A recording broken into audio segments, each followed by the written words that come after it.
Hello and welcome back to आईमेक foundation. Belated happy Holi सभी को। क्या आपको मेरे चेहरे से देख के लग रहा होगा कि हम बहुत ज़्यादा होली खेले हैं। बंदर तो अभी भी लगे रहे हैं। हाथ आप मेरा देख सकते हैं, एकदम मजदूरों वाला। तो इसी मजदूर की कहानी चालू करते हैं। बीच में हमने कुछ वीडियोस इधर उधर कर दिए थे, तो हमारा चौथा पार्ट बचा था बायोमोलिक्यूल्स का, जिसमें कि आता है न्यूक्लिक एसिड। तो आज जो हम पढ़ने वाले हैं वो है बायोमोलिक्यूल्स का fourth part, that is nucleic acid. देखिए बच्चों, ये आपके केमिस्ट्री में है, क्लास 12 और क्लास 11 के बायो में है। क्लास 12 के जो बच्चे हैं उनका बायो का पेपर आने वाला है आईसीएससी का, आईएससी का, और उनमें डीएनए के स्ट्रक्चर को जानना बहुत जरूरी है। तो ये तीनों के लिए काम करेगा, इसलिए हम सोचे कि इसको भी बनाते हैं। तो बात करते हैं न्यूक्लिक एसिड होता क्या है। बायोमोलिक्यूल्स तो आप जान चुके होंगे, तीनों के लिंक मैं नीचे डाल दूंगा। बायोमोलिक्यूल्स पार्ट 1, पार्ट 2, पार्ट 3, तीनों के लिंक नीचे डिस्क्रिप्शन में रहेंगे, आप उसे देख सकते हैं। आपको मेरा बाइसेप्स भी दिख रहा होगा, बहुत जिम जा रहे हैं आजकल। तो न्यूक्लिक एसिड से अगर हम स्टार्ट करते हैं, न्यूक्लिक केमिस्ट्री लिख दिया, केमिस्ट्री से हमारा कुछ ज्यादा ही प्रेम है। न्यूक्लिक एसिड, न्यूक्लिक एसिड की अगर हम बात करते हैं तो जैसा कि आपको ये दिख रहा है, ये शब्द कहां से लिया गया है? न्यूक्लियस से। अब न्यूक्लियस में ऐसी क्या चीज है जिसको हम न्यूक्लिक एसिड कह रहे हैं? यहां पे चमक रहा है तो हम इसको यहां लिखेंगे। अभी एक स्टूडियो भी शायद बना ही ले हम, देखिए क्या होता है। रुकिए, अभी कॉल आ रहा है आपसे बात। तो हम वापस आ गए कॉल के बाद, क्योंकि हम बहुत बड़े आदमी हैं, तो थोड़ा रोहित शर्मा का कॉल आया था खेलने के लिए, हम मना कर दिए। तो पर्टेनिंग टू न्यूक्लियस, अब न्यूक्लियस में ऐसी क्या चीज रहती है जिनको न्यूक्लिक एसिड कहा जाता है? वो होते हैं डीएनए और आरएनए, जिनके बारे में आज हम बात करने वाले हैं। अब डीएनए आरएनए क्या होता है, इसका फुल फॉर्म जानते हैं? क्योंकि कई सारे बच्चे सोचते हैं कि अरे यार ये तो क्या होता है। तो डीएनए को कहते हैं डीऑक्सी राइबो न्यूक्लिक एसिड, और जबकि आरएनए को हम कहते हैं ribo nucleic acid, ribo nucleic acid. DNA जो है वो इवॉल्व है। इवॉल्व का मतलब क्या होता है? नया है। जैसे बटन वाले फोन से स्क्रीन टच फोन, वैसे ही डीएनए जो है वो इवॉल्व फॉर्म है आरएनए का। ऐसा माना जाता था, आप लोग को हम बायोटेक्नोलॉजी पढ़ाएं क्लास 12 में, उसकी वीडियो आप क्लास 12 के प्लेलिस्ट में जाके देख सकते हैं। वहां पे हमने एक चीज पढ़ रखी है, सेंट्रल डॉगमा, कि डीएनए जो है वो किससे बनता है? आरएनए से बनता है। और जेनेटिक इंफॉर्मेशन का फ्लो उल्टा होता है डीएनए से आरएनए की तरफ। आरएनए जो होता है that is single stranded, single stranded, आपस में ही उलझा हुआ है, जबकि डीएनए डबल स्ट्रैंडेड होता है। ये सबसे बेसिक डिफरेंस है डीएनए और आरएनए का, सबसे बेसिक डिफरेंस। अगर आपको कुछ ना याद है तो ये आप लिख सकते हैं। आरएनए जो है वो प्रोकैरियोट्स में पाया जाता है। प्रोकैरियोट्स मतलब बैक्टीरिया, प्रोकैरियोटिक सेल, और जबकि डीएनए यूकैरियोट्स में पाया जाता है। और हम लोग भी यूकैरियोट्स हैं और हमारे अंदर भी डीएनए पाया जाता है। अब डीएनए आरएनए पढ़ना क्यों जरूरी है, क्या इंपॉर्टेंस है? आप सारे लोगों ने मेरे हिसाब से क्रिश 3 तो देखी होगी, काल की कायनात में वेलकम। तो क्रिश 3 में वो क्या करता है? मानवर बनाता है, जानवर और मानव के डीएनए को मिक्स करता है। यही देखिए डीएनए, ये जो एक साइड का आप देख रहे हैं ये दो है, एक स्ट्रैंड किसी और से ले लेता है वो क्रिश। एक्चुअली में ऐसा इतना इजीली पॉसिबल नहीं है अभी, बट इन फ्यूचर में भी पॉसिबल हो, क्योंकि हम लोग बहुत छोटे लेवल पे डीएनए मिक्सिंग करते हैं, बहुत छोटे लेवल पे। एक डीएनए का स्ट्रैंड जो ये आपको दिख रहा है, एक स्ट्रैंड, इसको हम नाम दे देते हैं 1। एक स्ट्रैंड वो ले लेता था इंसान से और दूसरा स्ट्रैंड ले लेता था जानवर से, ऐसा वो थ्योरी में दिखा रहा था, और दोनों को मिक्स कर दे रहा था। और हमारे जो भी कैरेक्टरिस्टिक होते हैं बॉडी में वो इस डीएनए के कारण होते हैं। डीएनए अगर बोलेगा कि मेरी एक आंख यहाँ पे होगी तो मेरी एक आंख यहाँ पे होगी, उसके लिए हम कुछ कर नहीं सकते। तो ऐसी डिजीजेस भी होते हैं जिन्हें हम जेनेटिक डिजीज बोलते हैं, जो जीन्स से आती हैं, और ये डीएनए ही पाए जाते हैं जीन्स में। तो डीएनए को अगर हम कहा जाए, डीएनए के अंदर जीन्स होते हैं। जीन्स बेसिकली एक मैसेज है जो डीएनए लेके जा रहा है। जैसे व्हाट्सएप पे मैसेज आया, हाय, उठो और छत से कूद जाओ, तो मैसेज है जीन्स, पर उसको जो लेके आएगा वो डीएनए होगा। अब व्हाट्सएप होगा ही नहीं तो मैसेज आएगा कहां से? फोन होगा ही नहीं तो मैसेज आएगा कहां से? तो डीएनए का काम है, डीएनए और आरएनए बेसिकली दोनों का काम है जेनेटिक इंफॉर्मेशन को ट्रांसफर करना। जेनेटिक इंफॉर्मेशन को ट्रांसफर करना।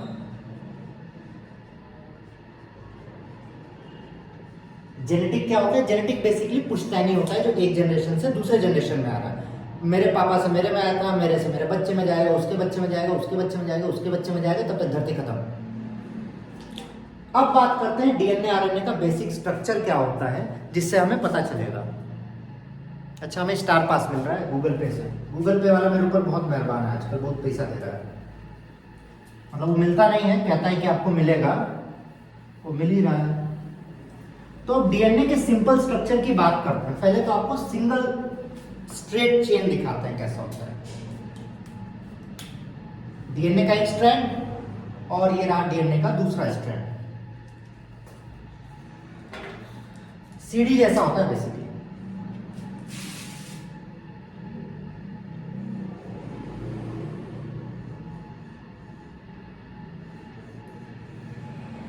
अभी बताते हैं ये क्या है। ऐसा डिजाइन नहीं हम बना रहे कि हम खाली बैठे थे सोचे डिजाइन ही बना रहे, ऐसा कुछ नहीं है।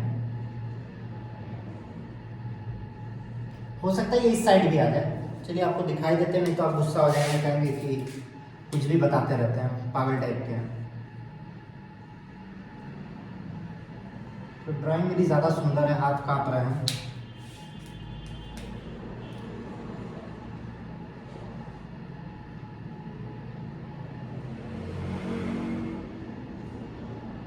तो अगर डीएनए को हम सीधा कर दें तो डीएनए हमें कुछ ऐसा दिखेगा, और हर एक पॉइंट को रंग्स कहते हैं। कलर वाले रंग नहीं, वो तो कल खत्म हो गए। Rungs of DNA.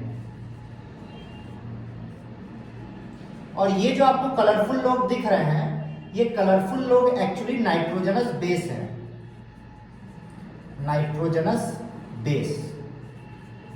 तो अगर हम डीएनए को ओरिजिनली दिखाएं तो डीएनए ऐसे टर्न्ड होता है, ऐसा। और इसके बीच में ये नाइट्रोजनस बेसेस होते हैं, ऐसे। यहां पे हम एक ही कलर का दिखा रहे हैं, गुस्सा नहीं जाइएगा सब लोग। 2 3 4 5 6 7 8 9 10।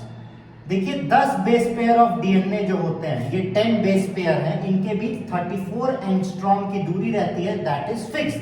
हमेशा इन 10 बेस पेयर, आप 10 बेस पेयर चाहे इतने में बना लीजिए, चाहे यहां से यहां बनाइए, कितने में बनाइए, हमेशा ये 34 एंगस्ट्रॉम की दूरी रखते हैं। दूसरी इंपॉर्टेंट बात, ये जो डीएनए के स्ट्रैंड होते हैं, DNA strand are anti parallel. एक 3' to 5' रन करेगा तो दूसरा 5' to 3' रन करेगा। इस कैरेक्टरिस्टिक को कहते हैं एंटी पैरेलल। पैरेलल वो होता है जो दोनों साथ में चले, ये एंटी पैरेलल होता है, एंटी पैरेलल स्ट्रैंड। सॉरी, यहां भी ये होगा एंटी पैरेलल स्ट्रैंड। यहां तक कोई दिक्कत नहीं। अब ये डीएनए किससे बना है? डीएनए को अगर और छोटे लेवल पे लेके जाए तो डीएनए 3 चीजों से बना हुआ है। पहला, देखिए हम इसको जूम कर रहे हैं, ये जूम हुआ है, ऐसे जूम कर लीजिए अपने मन में, क्योंकि मेरे पास तो टेक्नोलॉजी अभी है नहीं और वो हम आपको अभी दे भी नहीं पाएंगे। ये 3 चीजें हैं जो डीएनए का एक स्ट्रैंड बनाती हैं। क्या क्या है बच्चों? ये है पेंटोज शुगर, 5 साइड आपको दिख भी रहा होगा अगर आपने ऑर्गेनिक पढ़ी है तो। ये रहा फॉस्फेट बॉन्ड, इसीलिए डीएनए को फास्फोरस से चेक किया जाता है, मतलब एक रंग और दूसरा रंग फॉस्फेट बॉन्ड से जुड़ा होगा। और ये होता है नाइट्रोजनस बेस। और ये जो नाइट्रोजनस बेस होता है यही डिसाइड करता है कि डीएनए या फिर आरएनए। अब कैसे, ध्यान दीजिएगा इस बात को। ये जो नाइट्रोजनस बेस हैं ये 4 टाइप के होते हैं डीएनए के अंदर, और टोटल 5 टाइप के होते हैं। अलग अलग कलर से लिखे ना, कलर सुंदर लग रहा है, होली बीती भी है अभी। तो पहला होता है एडेनिन, दूसरा होता है ग्वानिन, तीसरा होता है साइटोसिन और चौथा होता है थाइमिन। अगर डीएनए है तो ये वाला कंस्टिट्यूशन चलेगा, पर अगर आरएनए है तो क्या, कहां डिफरेंस आता है? एडेनिन में कोई दिक्कत नहीं है उसे, ग्वानिन में कोई दिक्कत नहीं है, साइटोसिन में कोई दिक्कत नहीं है। पर अगर आरएनए है तो आरएनए में थाइमिन की जगह क्या आ जाएगा बच्चों? यूरेसिल आ जाएगा। ये बात आपको ध्यान रखनी है। अगर आरएनए है तो यूरेसिल आएगा, अगर आरएनए नहीं है तो थायमीन का थायमीन रह जाएगा। अब दूसरी इंपॉर्टेंट बात आप लोग को बताते हैं जो कि हम खुद भूल गए, क्या बताना, हाँ याद आ गया, सॉरी। एडेनिन हमेशा थायमीन से बॉन्ड करेगा डबल बॉन्ड से, और गुएनिन हमेशा साइटोसिन से बॉन्ड करेगा ट्रिपल बॉन्ड से। ये बात आपको याद रखनी है। अगर यहाँ एडेनिन है तो इसके सामने हमेशा थायमीन होगा। बॉन्डिंग का ऑर्डर यही रहता है, अगर इधर एडेनिन तो इधर थायमीन, इधर गुएनिन तो इधर साइटोसिन। ये फिक्स है, वो भी डबल और ट्रिपल बॉन्ड के साथ। ये हमेशा हमें नाइट्रोजनस बेस में याद रखना होता है। अब अगर हम आरएनए की बात करते हैं और आगे, ये तो आपको पूरा एक्चुअली पढ़ना नहीं है, जितना पढ़ना उतना आप लोग को बता देना है। अभी सीयूटी के भी बैचेस स्टार्ट होंगे, लास्ट टाइम के वीडियोस पढ़े हैं, आप उसको देखना स्टार्ट कर सकते हैं। हम उसे आगे कंटिन्यू करेंगे और एक बहुत छोटा सा या बड़ा सा कह लीजिए सरप्राइज है आप लोग के लिए। इवन दो मेरे सब्सक्राइबर्स उतने कंप्लीट नहीं हुए हैं, but I have a little surprise for you, जो कुछ दिनों में आप लोग को बताया जाएगा। आरएनए जो होता है बच्चों, वो 3 टाइप का होता है। आरएनए सबसे पहला, जिसको कहते हैं राइबोसोमल आरएनए।